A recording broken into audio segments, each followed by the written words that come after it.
All right, so that recording has started. Good. Are you on mute? Yes, everybody to be on mute. I think so.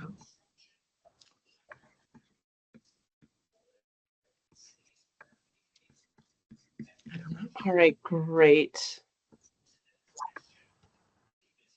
Okay. We'll be waiting that one more minute here. Thank you guys for your patience.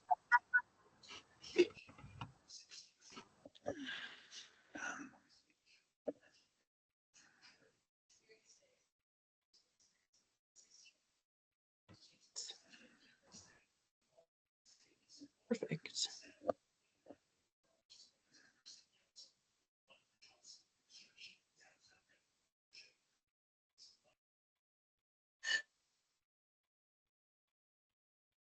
All righty. Okay, well, if I see anyone come in, I'll be trying to keep getting them admitted. I know just as a reminder, just for those of you who joined a little bit late, I think most people are already on board, but just keeping those microphones off. Your cameras can come on if you'd prefer. If you'd prefer not to have them on, that is okay as well.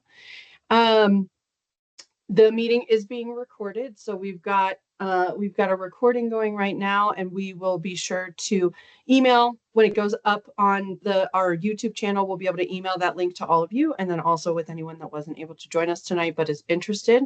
But it'll be public facing on our YouTube channel. So we'll get started with welcome to the third CMC Fireside chat that we've hosted in the last couple of months. Our goals for tonight are to discuss the current state of the new CMC Basecamp, which we're excited to talk with you all about, both some of the questions, concerns, frustrations that have come up in the last couple of months that we want to address and make sure we are able to talk about. Also share some exciting updates that we have and things that are going to be going on in the next couple of weeks and things that have happened in the last 2 or 3 weeks. We got really 3 main questions from the form that was submitted that was with the registration for this. So we will answer those questions at the top of the call. And then I will be monitoring the chat. So if questions come up throughout our conversation, please pop those in the chat for me. And hopefully either we answer your question with what we've already kind of got laid out here, or we're able to have some time to get to that towards the end of the call. So try to make time for all of it so that we can address all of those. I will have all of our panel members who are going to be answering questions tonight introduce themselves, as well as their role with Colorado Mountain Club. So I'm going to start off. My name is Ashley Hanlon. I am the Chief Communications Officer here at Colorado Mountain Club. And I see Graham is next on my screen, so I'm going to kick it over there. Hi, everyone. I'm Graham Otley. I'm the Education Director at Colorado Mountain Club. Peter, you're up next. Very good. Good evening, everyone. Peter Hamilton, the board chair for the Colorado Mountain Club. Thank you, Peter. Hannah, you're up.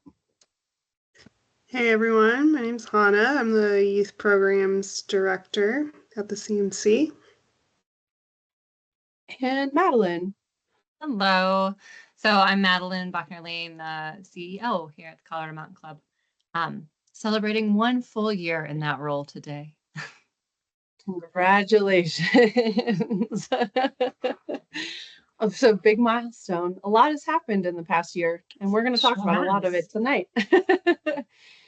All right. Well, with that, just one more statement of appreciation. So I'm seeing several names pop up in here of volunteers who have been dedicated to coming. You've been to all 3 of these. Several of you have been to some of our volunteer days. So just appreciation for your dedication to the club and wanting to make sure that we're all working on these things together to share as much information as we can and get all on the same page as a group to make sure that we're working together to push Colorado Mountain Club forward. So I am going to start off with our first question. It comes from Jenna Morton, and I'm just going to read verbatim here what the question was. It's a little long, so bear with me. And there's several parts that we will address. So the question that Jenna has for us is, what is your plan for opening the new CMC building to schools and classes? How do you plan to improve communications to CMC members and volunteers? CMC State made the unilateral decision to sell the old building and provide limited communication and support to volunteers who had classes and programs scheduled in the months following the sale of the old building. This has further eroded trust between volunteers and staff. So with that, obviously, again, there's several parts of that question, and I'm going to have Peter take a stab at this first. Thanks, Ashley. First of all, Janet, thank you for submitting that question. One of the things I really appreciate is transparency. And so thank you. I do want to break that question into a few different components, as Ashley mentioned. First off, I just want to hit upon the unilateral decision. I think Jeff might have spoke to this in the last Fireside chat a little bit, but a couple things I just want to hit on. One was it was not a unilateral. This was something that has been going on for 5 years at least. I think I'm going back 4 board members who, 4 board presidents, excuse me, which may put us back closer to 8 years that have been discussing the building. While we love the old building, no doubt about it, it was a gorgeous building. It had a ton of deferred maintenance. Our partners in it also wanted to sell, and it quite honestly had been a big cash drain. And one of the things that by moving into the new building, we're looking forward to taking what would have been resources to just maintain air conditioners or piping issues. We had a lot of, I don't know, I think most of you are aware, we had a lot of broken sewage pipes that quite disgusting with the old building. So we're not having to deal with those issues anymore. But the key thing again is this was not something that was taken lightly. And this was something that both Colorado Mountain Club and the Alpine Club basically pushed for. So the other thing is, as far as communications, just want to kind of touch on that. First off, I know this has been difficult for everyone. It's a very complex process we're going through. We are not in the real estate business. And I just want to, again, just as I mentioned in my last email, I want to kudos to the staff for managing through this. There's a lot going on with the building. And I also want to shout out to the volunteers. We had a great turnout for removing the pews and just other work. There's been a lot of work that's gone on over the past few weeks. So first of all, thank you. As far as the communications, during that building sale, again, we were covered under an NDA, so that did limit what we could share throughout the process. But since then, we've tried to be as transparent as we could. As soon as we had information, one of the things we're always trying to be careful of is we're trying to communicate as much as we know, but a lot of times we don't know everything. And so with as large of an organization, as large of an audience, we tend to be a little guarded on just one of the things we can't really do is once you put something out there is call it back. And so I know it has not been perfect, but as I said, it's been much more involved process than we expected. There's just a lot of uncertainty, once we got the building ready from a security perspective and whatnot, alarms, now we're dealing with zoning, as I mentioned in my email. The good news is I think we got past the zoning, but now we're dealing with fire and some other hurdles. So you got to run the traps one at a time.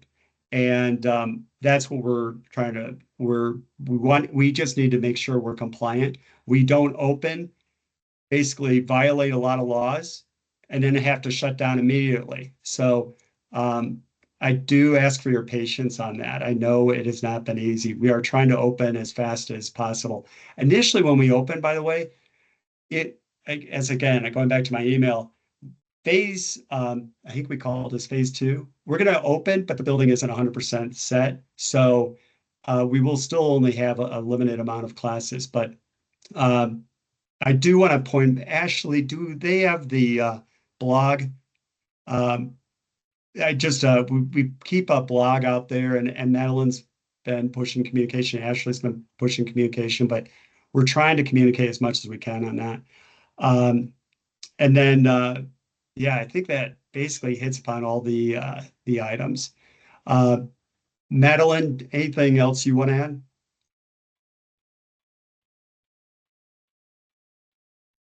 Nope, you're muted, Madeline.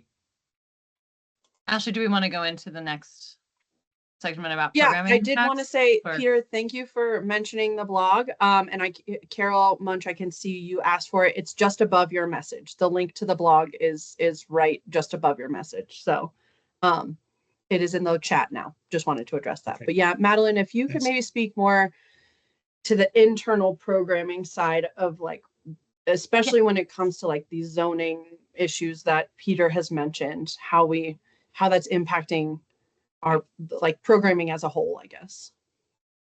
Yeah, thanks. So really the key message here is around transparency. And I know that has been asked for. I'm sure many of us have lots of relationships in which we understand that transparency is a double-edged sword. As Peter was saying, if you share everything all of the time, A, people stop listening, and B, you're gonna share the wrong thing. And it's really hard to get that message back from 6,000 members and 300 to 500 volunteers. So we are often quite careful about putting out information that we are certain of, dates that we know, things that are happening, paperwork that has been filed, etc. Sometimes that does create a delay and things happen, days or weeks before everyone might hear about them. And that is the nature of a larger organization. Tonight, I'm going to be a little vulnerable. I'm going to share a little more with full transparency about what just this day has held. So we came into this evening really optimistic about being able to share at least a broad timeline of what we thought would be this next phase of opening. And just today, we learned some information that proves why we don't share a lot early, because things change pretty rapidly sometimes. So we thought we'd be in a different position to answer questions more positively tonight, and we're not. And that's hard for all of us. We are all in this for the same thing. We all want to use this building to run our programs. And so just today, we learned that in this process of licensing, in this process we're going through with the county, we also need to get licensed for our summer camp programs. And part of that is getting a fire inspection. That allows us to understand the capacity of the rooms, which I know has been a question. Like, how many rooms are there for classes? What's the capacity of each room? Well, right now there aren't rooms, just to clarify that again. And we don't know the capacity because we aren't able to get that fire inspection until our zoning is in place. So that's what we learned today. And that is going to create a delay. We have worked really hard to get where we are. We were able to open in January for our membership. And this next phase is proving to be a little bit harder. So I want to be clear that this burden is shared across staff, volunteers, the whole organization. We're all working really hard, Hannah in particular, who you'll hear from in a minute, to find alternative locations to program. She can't even do about $200,000 worth of programming without a license. So there's a lot of changes being talked about every day here. So we're also working and meeting daily to answer internal questions and create processes so that this space, when we are able to open, functions more smoothly than our old building. Just as one example, I know you all have had things that have had to change. You've had to find a new location. We, in the name of transparency, we had an open house planned next month. We were really excited to share that at the end of this meeting. And we've had to delay that, or at least press pause for a minute. That's pretty hard to swallow for all of us who are really excited to start moving forward and getting into this building and inviting you all here. But things changed, and they'll change again. They changed today. I'm sure they'll change tomorrow. They'll definitely change next week. So if ever you're feeling frustrated that, oh, we're not getting all the communication, first, thank your lucky stars, because the communication is ample and heady often. And next, just take a breath, because the communication that you do get is correct, it's accurate, and it sustains our ability to continue messaging to you all and get you the right information so that you know what's going on. If we came on tonight and said we're opening in April, that would not be correct. So we're not doing that. But I guarantee that in our 113-year lifespan as a club, a few months of this uncomfortable time where we're working extra hard, looking for new locations is doable. We can handle this. So I ask you all to stick with us. We're working pretty hard to make this work for everyone. So I also wanted to say I'm working directly with our lawyer to navigate this process with the county, including the fire inspections, including our zoning. I know that we'll get through it, and I know that every day we feel a setback is hard, and every day we hear good news is great, and we'll continue to share that as we're able when we know that it is true. So that's my extremely transparent message for the night. I can hear a lot of chat things popping up. I haven't been looking at those. Do we need to pause and address any of those? Jenna mentioned before you started talking, Madeline, the comment was, I'm not understanding from what you're saying as to why classes cannot take place in the building. I'm hearing words like zoning and alarms, but not the actual reasons. Okay. I'm hoping, Jenna, if that was not addressed, but I'm hoping that Madeline's answers about like a fire inspection or like those are things that if that leaves us liable, like if something were to happen and we don't have fire inspection, or we don't understand what room capacities are, or have fire plans in place, the club is hugely liable for anything that could possibly happen during those times. But if that didn't answer, please let us know in the chat. I'll go back to it. Louise asked, everything hinges on zoning. What is the holdup with zoning? I'm just going to answer that bluntly and say bureaucracy. We're dealing with the county, and we're at the mercy of the county. We have absolutely, and Madeline, I can let you speak a little bit more towards that, but I would assume that's part of the reason we've had to engage, a lawyer and things like that to try to help us communicate properly with the county about what we can and can't do with what the current state of our zoning is. But I'll let you answer that a little bit more if there's more there. Yeah, and I was about to circle back to the zoning piece again.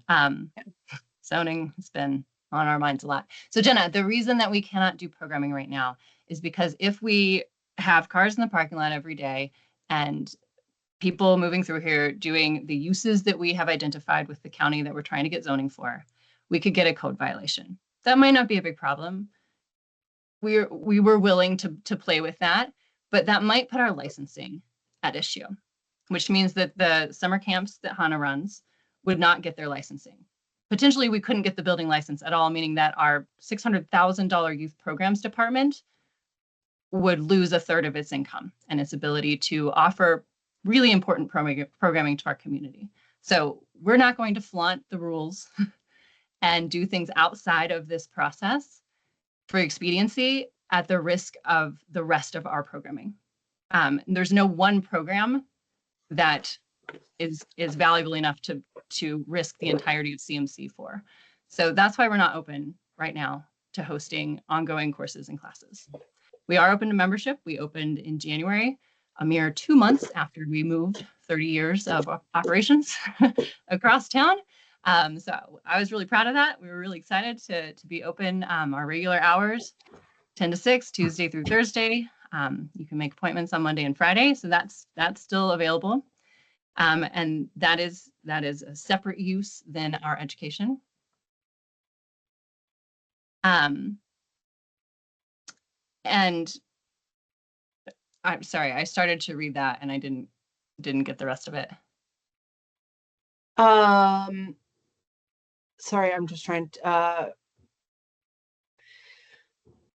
the problem doesn't seem like this was well planned with the purchase of the new building. What zoning considerations with the purchase and uses? Was there a committee that was managing this within the board? Who was responsible for zoning, fire, et cetera, to ensure the building would be ready for operation in a timely manner? Yeah, we discussed that a lot, and we worked through a lot of various pieces of negotiating the sale of the old building and the purchase of this building and the timing of those, which was within 30 days of each other. I don't know if I've said it on these calls. I really don't like commercial real estate. It is it's a difficult field. I'm glad I'm not engaged in that, but unfortunately, I still am engaged in it and trying to open this building up. So those were certainly considerations, and some things were promised that didn't come through. Some things depended on the county, and it's as Ashley stated, it's simply a state of the bureaucracy of Jefferson County that this doesn't move quickly. So paperwork has been in place. The folks who sold us the building are developing condos next door, and we are, because of the neighboring properties, we are part of that whole development process, and that is taking time to go through the county. I don't know what else to say about that. It's a process that has a lot of external factors that we aren't fully in control of, and we communicate as best we can what's going on when we know things. Madeline, not to harp on it too much more, but I just want to, hopefully we can answer all of these zoning questions up front. Louise popped in the chat here. What change in zoning is CMC asking for? And is this an unusual change request? Is there a risk the change will not be approved?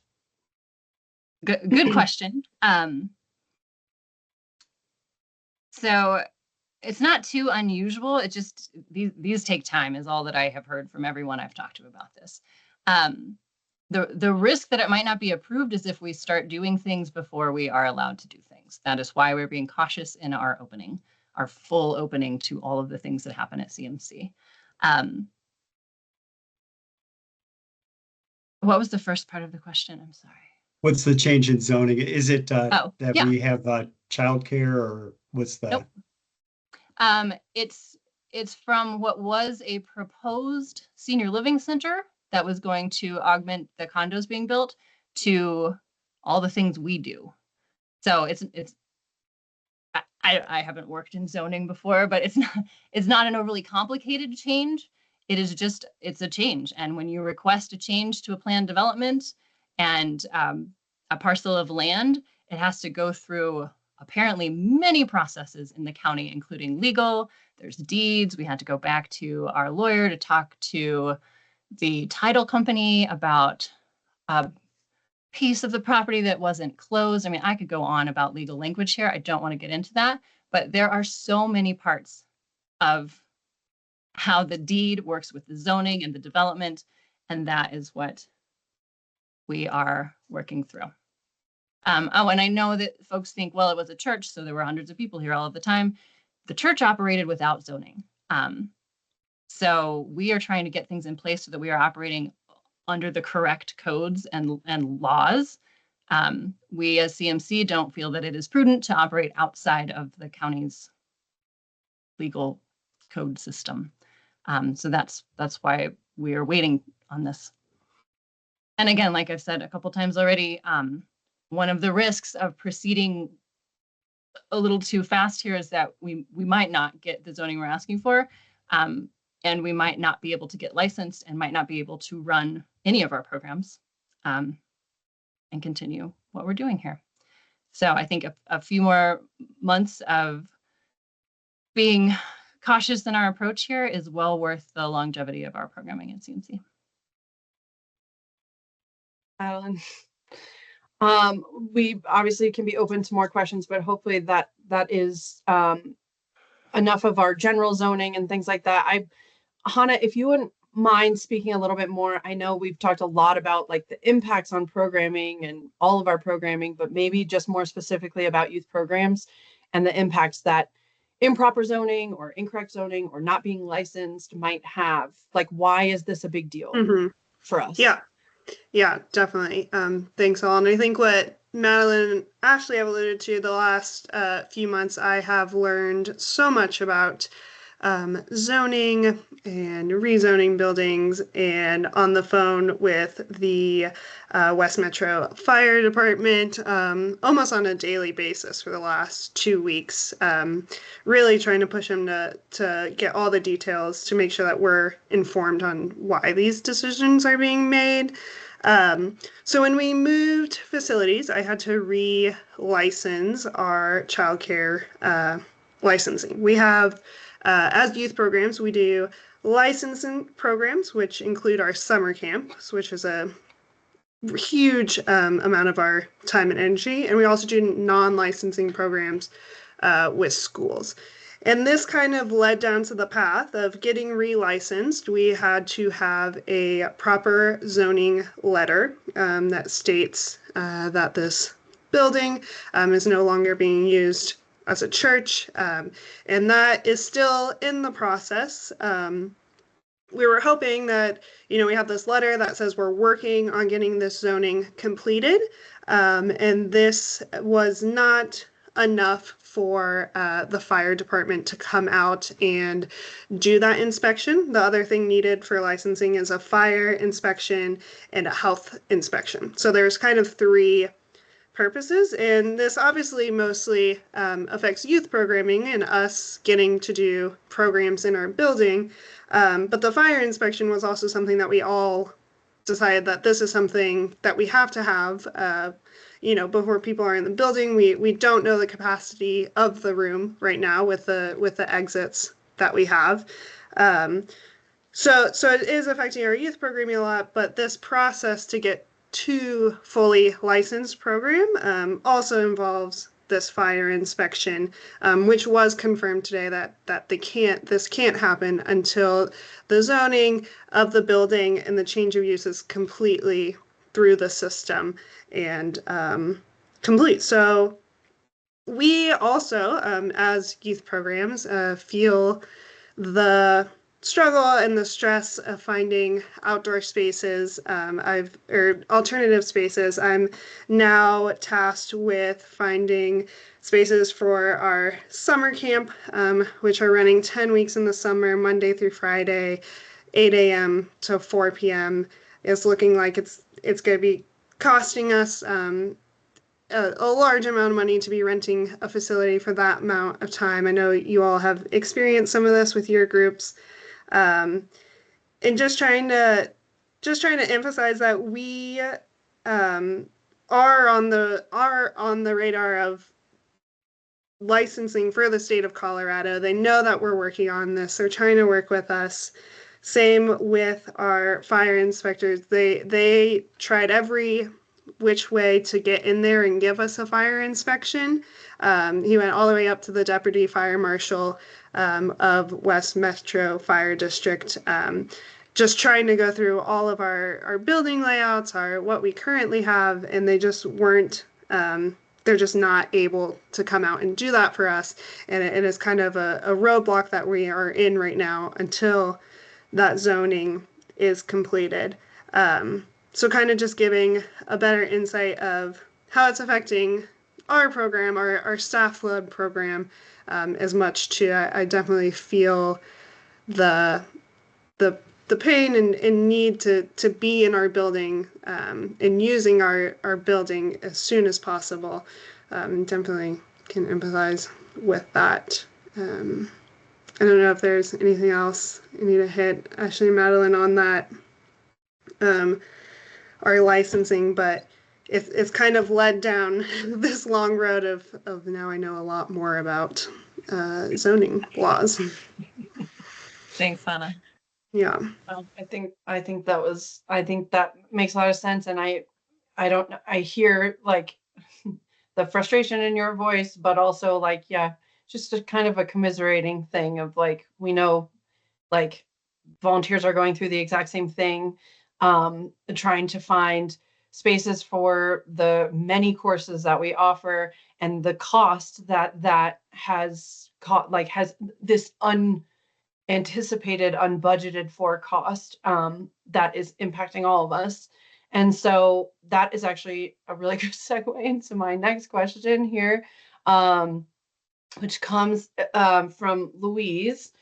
And it's particularly about our backpacking section, but I do think that this applies to several people who are of our courses, classes, sections, groups who are looking to use the building.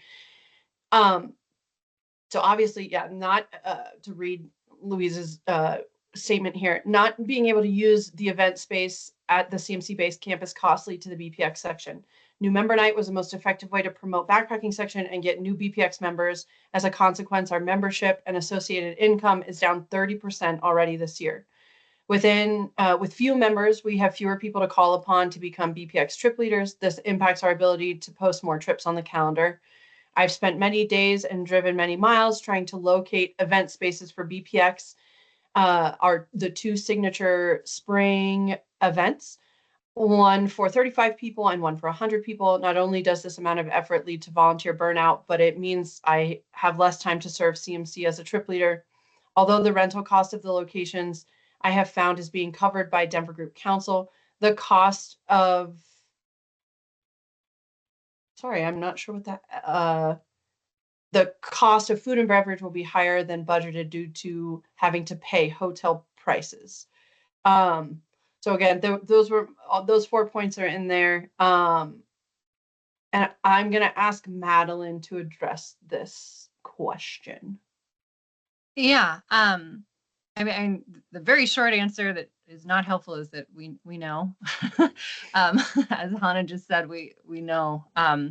Our first quarter showed a dip in our income a bit, also just across the board, because of a change to some of our programming. And of course, we have the burden of a lot of direct expenses in setting up the actual building, from wiring and Wi-Fi to doors and security cameras. So, yeah, we're in it too. I think first I'll say I appreciate the extra work that everyone is doing. Just everyone. So I don't need to say more. Everyone's doing extra work right now. We're really eager to get this space going. I don't know how clear we can make that, but we cannot wait to have folks back in this building. And if it weren't for all these external factors, we had talked about having this meeting in the building, but we're not able to do that right now. So we know that providing this building is an enormous benefit to Denver Group in particular, and certainly for all of our programming. So the hope that I have is that I know that this is temporary. We will come to the end of this process and be able to program here. And that will create better opportunities for us in this year and far into the future of CMC. So we all know it's expensive to move. If anyone has ever moved apartments or houses, it costs money. It costs always a little bit more than you even thought. So we were prepared for that. We were in a better cash position after the sale of the building, even through the purchase of this new building. That cash position was shared with Denver and Boulder groups in repaying a couple of internal loans. And so we are able to cover these costs. I know Denver Group is working on that. We are covering our costs in setting up the building. But it's hard and it's uncomfortable. And I totally hear that.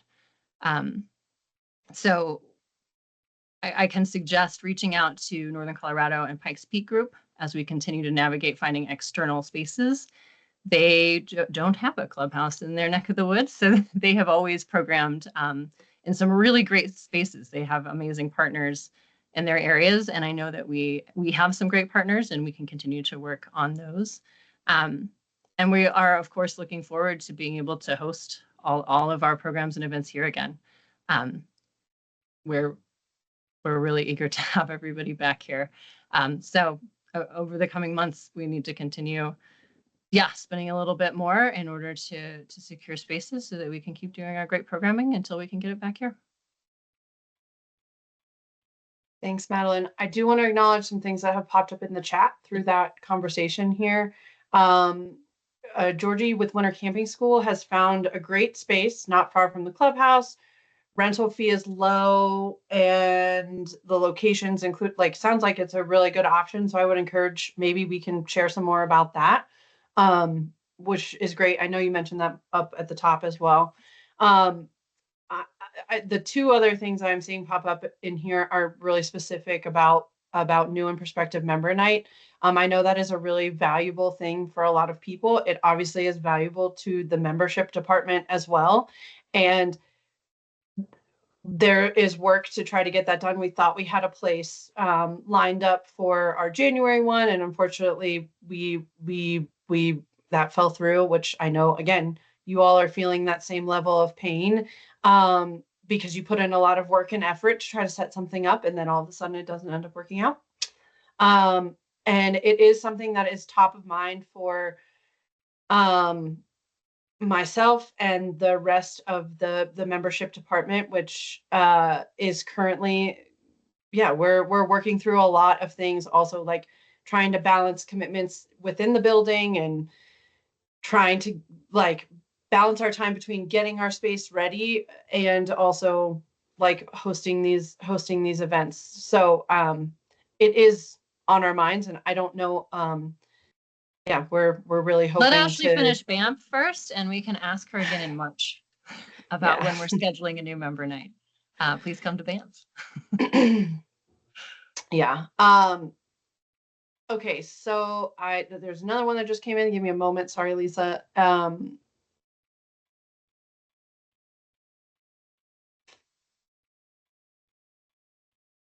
At least, so it seems like if we had,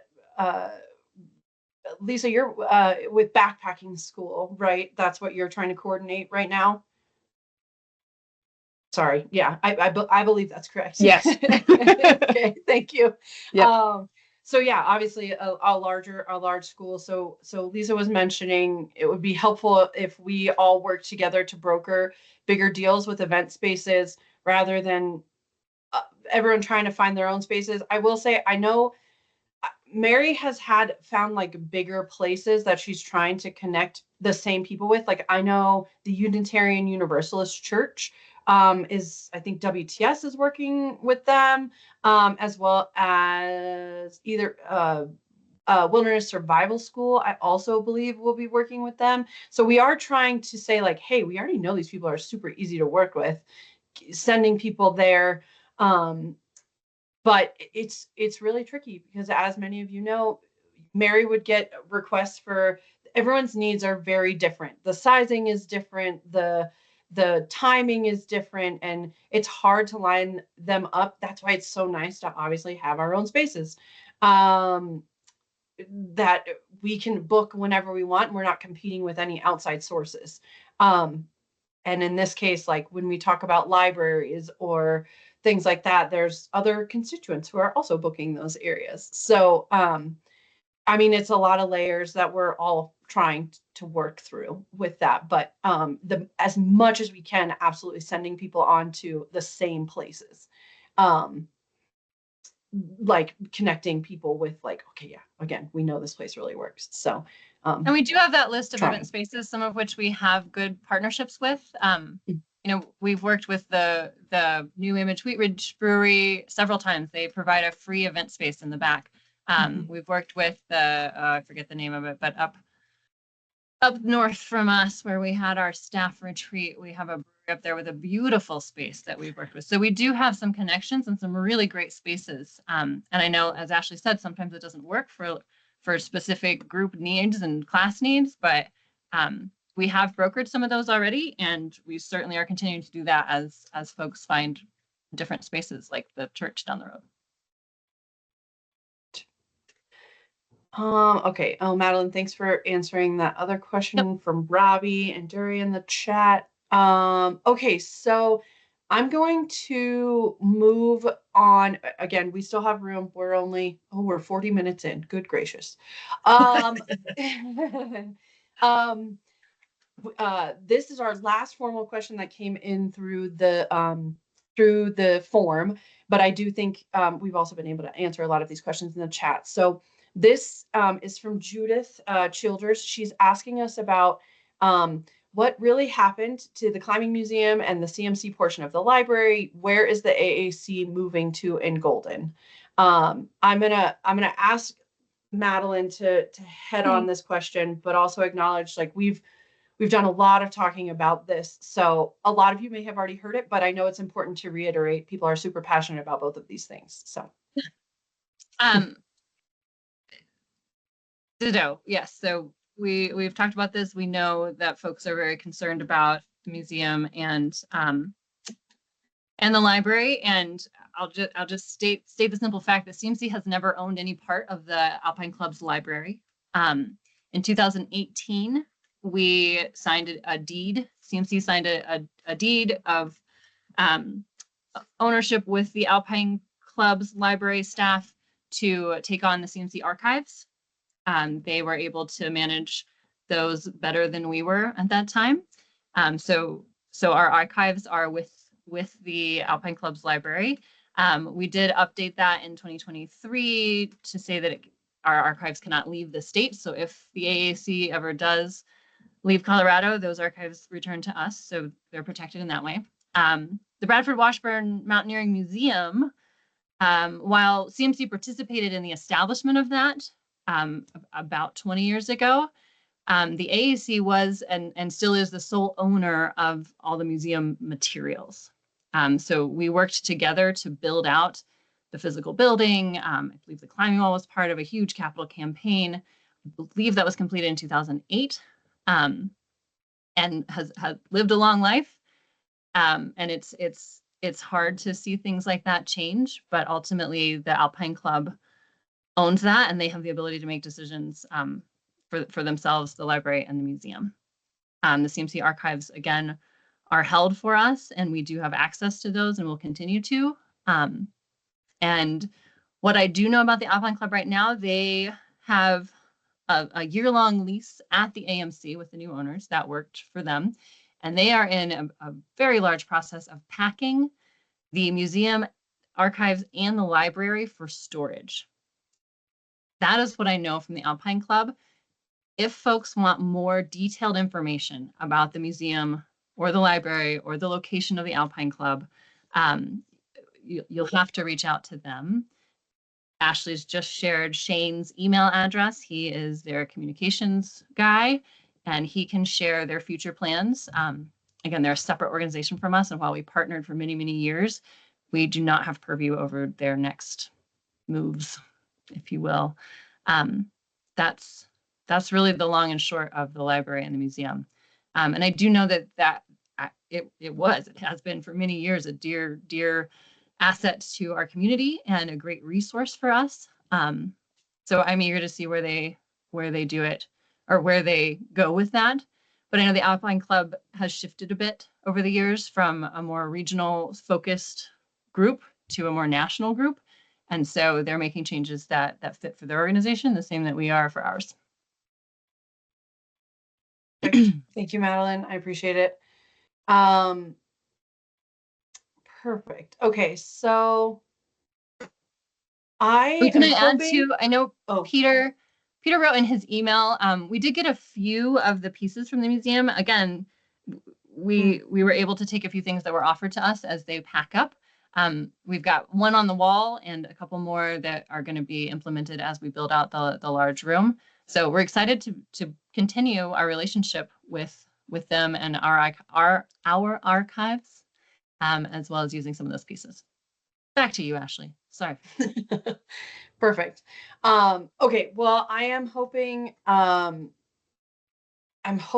that that's there's two more things in here about finding those alternative spaces. Mary has been shouted out twice. That will warm her heart to hear. Yeah, so we can Graham, I may ask you if you can find I know I'm about to call on you here to speak on our volunteer opportunities, but if you could find that that shared document that we have with all the spaces in it and pop that in the chat here, I think that would be helpful for folks. We can do that towards the end of the call as well.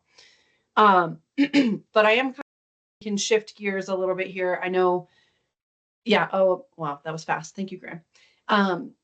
eh, I that was addressing there were some deep frustrations that were expressed in a lot of those questions and concerns. And I do hope that we talked about, like, we shared information, probably more information than we normally would have. And Madeline kind of got a little more vulnerable with the information that we're able to share. I hope that helps to answer some of those frustrations, but we are also, we're open to the phone calls coming into the office, emails coming into the office. We can try to help answer more pointed questions. Absolutely. We also are, your state councils are super active, and they're a great opportunity to funnel some of those questions and thoughts, and then pull the rest of the groups. Madeline kind of mentioned that with, like, reaching out to Pikes Peak Group and Northern Colorado to kind of figure out how they do things. The state council, that is the brain trust of trying to, like, work with that. And Peter was the ambassador from the board, but it's now Robbie Vaughn, who is our new vice president. Madeline shows up on those meetings consistently. I know Graham shows up there as well. So there's always staff and board participation with the state council as well, to try to hear those frustrations. That way they're not being only addressed, months after we've kind of started this process. So I would encourage that avenue to try to start working through things. Okay. And now, again, moving into some optimism here. Graham, we have worked over the past 3 weeks with a ton of, I think there are some of the volunteers on here, which is great. People coming into the building. Could you provide us a little bit of an update on what volunteers have been doing in our space over the past couple of weeks? Yeah, it looked like you're going to share some photos. Maybe that'll be to follow. But yeah, I think that is, obviously tempered by timing a little bit, but we are very excited about just the potential that this new space has, and really sort of claiming this location for the club. And I think everyone has ideas about what it could look like and how it could happen. And I, personally speaking, I feel like there has been some good energy, and it has been a good outlet to like put some sweat equity into just kind of making this space, what it could be.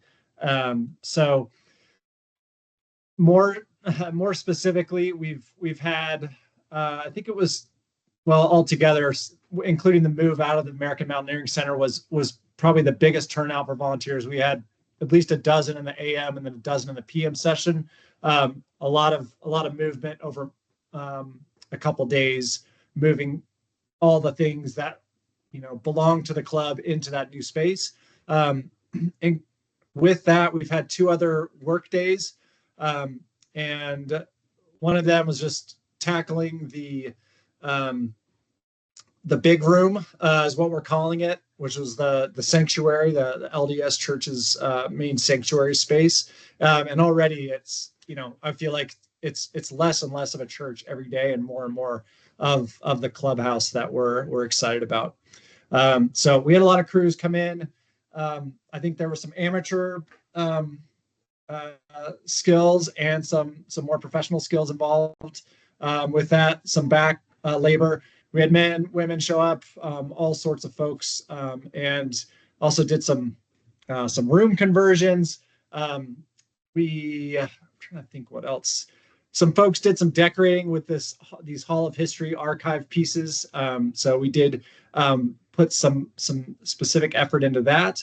And then Jerry and Matt Biskin in particular, who are tireless volunteers, they've been very involved with the storage area that was the old stage.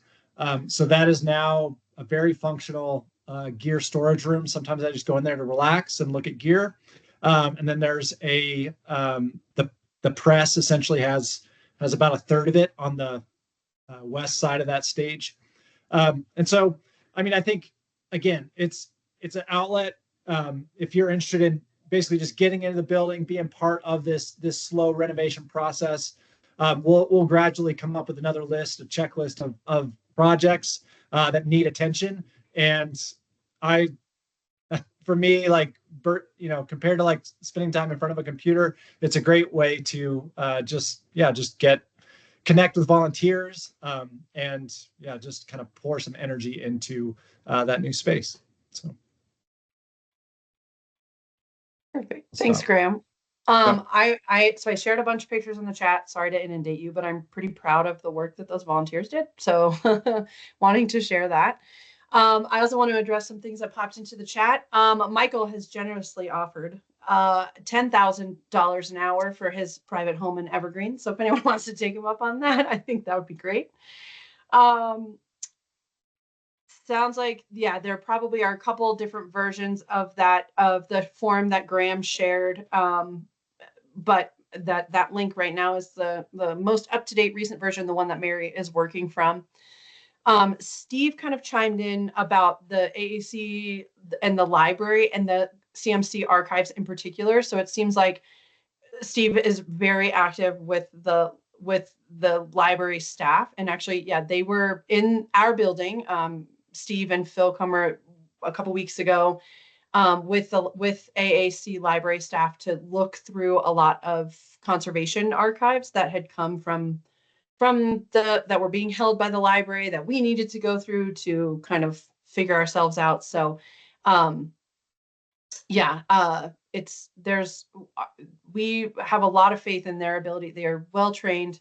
Katie Souter, many of you may know her. She's very passionate about being a steward of these archives for us, and we're really appreciative of the work that Steve does as a volunteer, and also the AAC staff is continuing to do for us. So worth mentioning there. So moving on to our next question here, or just exciting update, really. Graham, I'm going to ask you to chime in on this again.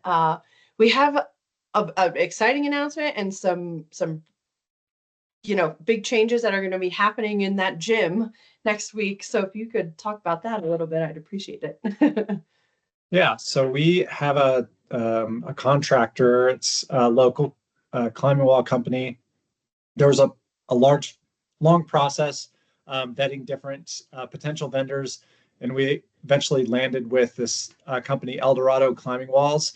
Hannah, correct me if I'm. Did they build the original wall, or am I remembering that fact? Yes, I believe you're right. Okay. They at least have been inspecting that wall for the last 8 years and helping us with the new flooring that we ended up getting there. So we've had a continued partnership with them for a while now. Great. Yeah, so it's a company based out of Louisville, and they build climbing walls all over the United States, maybe all over the world. And if you see those third and fourth images that Ashley shared, along that center court line, basically to the right of it, will exist what you're seeing now on your screen.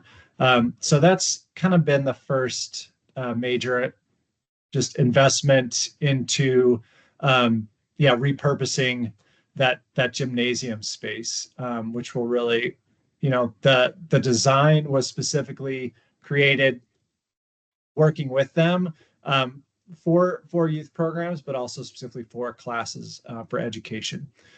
So by climbing gym standards, it's not the biggest gym in Colorado by any means, but I think it will, as the last one did as well, serve the purpose very well for for younger climbers, but then also for classes and education purposes. We'll still hold the open climb nights when we can. So that's a third use or stakeholder of the previous climbing wall. So we couldn't be more excited about that, and that they're going to start next Monday. They said at 7 a.m. So we're expecting large, equipment being moved in, scissor lifts, hammer drills. They're going to cut open big hole in the floor, anchor it down, and really kind of, turn that space upside down for a little while with that construction. They said originally it was 2 weeks. I think they have a 3-week block now on our calendars for when they'll be finally done, but it should be early March by the end of their project timeline. So you definitely, connect with member services about, when those visits, open office hours are, but I'm excited to kind of see the progress as it comes about, and hopefully we can document that and include it in the blog as well. So. I discussed with Roger today that we'll be, unless it gets too crazy in there, we're going to be keeping the membership offices open during construction. So if anybody wants to come take a peek, I think it'll be quite the show. So if you're on the phone gets interrupted by Roger and Mary, you'll know why. Yeah, exactly. Great. Well, thanks, Graham. So that is all well and good. We are loving that this construction is happening. And it's just another step in us preparing the space for when we are able to invite people in. It is actually ready to conduct our programming. And this is impacting, again, not just our volunteer-led programming, but this is big for HANA and the youth programs department, as well as, our Colorado Families section, who's really interested in being able to use the wall and things like that. So very excited for that movement, which is great. The last thing I would like, Hannah, if you could speak a little bit more to some of those more not so fun, sharing the pictures is awesome, but there's some not so fun things that go into planning a climbing wall and figuring that stuff out.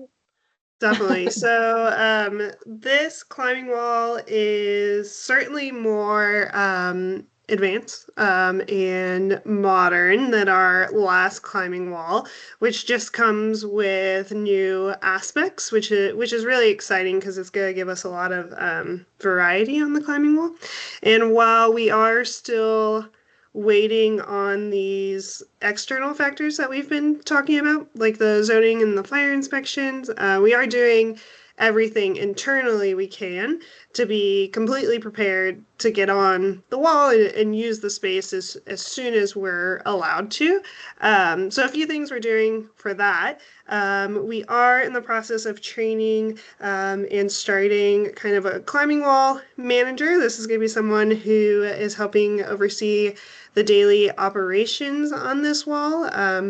Some of the things that are new with this wall that we have are we can route set. We have a whole new set of holds. We're able to change that. There's going to be more maintenance on the walls. There's going to be lead climbing possibility. There's going to be auto belays. There's going to be a learning belay ledge.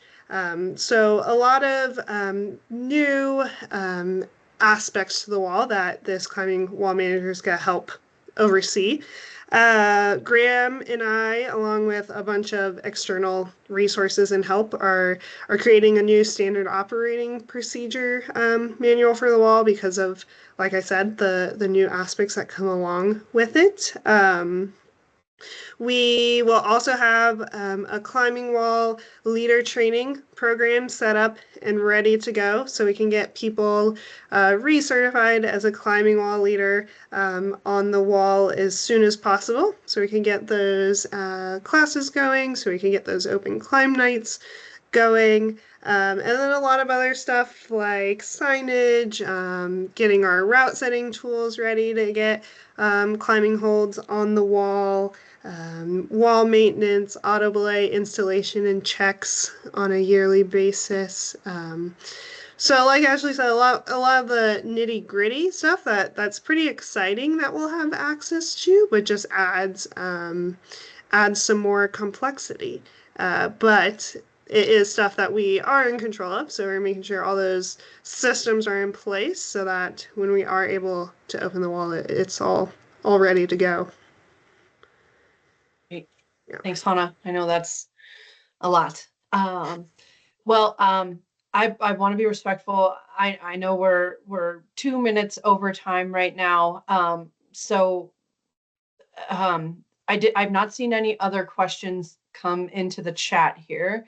But if there are any last minute things, please feel free to pop them in there. And we can try to address those. If I don't want to keep anyone here for too long. I know there was a lot to discuss. This was a hefty chat. So I can wait just a moment for those to pop in here if anything else does come up. But just as a reminder, we've recorded this, so it takes a little while to process the recording and then I have to upload it to YouTube. So probably sometime tomorrow that I'll be able to share that with you all. And get that to you. You can share it, or I'll try to get it to people who weren't able to come. Michael, thank you so much for the appreciative message there. We appreciate you all as well for coming and being, again, so invested in what we're doing here. So I might give it a little more, but feel free to sign off. Thanks, everybody. Thanks for sticking with us. I know this isn't the news we were all hoping to share tonight, but it's the process we're in, so we'll get through it. Oh, yeah. Thank you, and I hope to see a number of you at Banff. Yeah. Thanks, Bye. Jenna. Thanks, Grayson.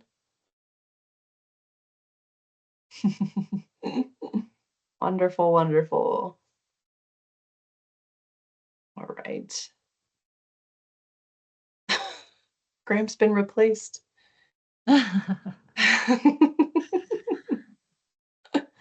Unmute, put her on. What do you got to say?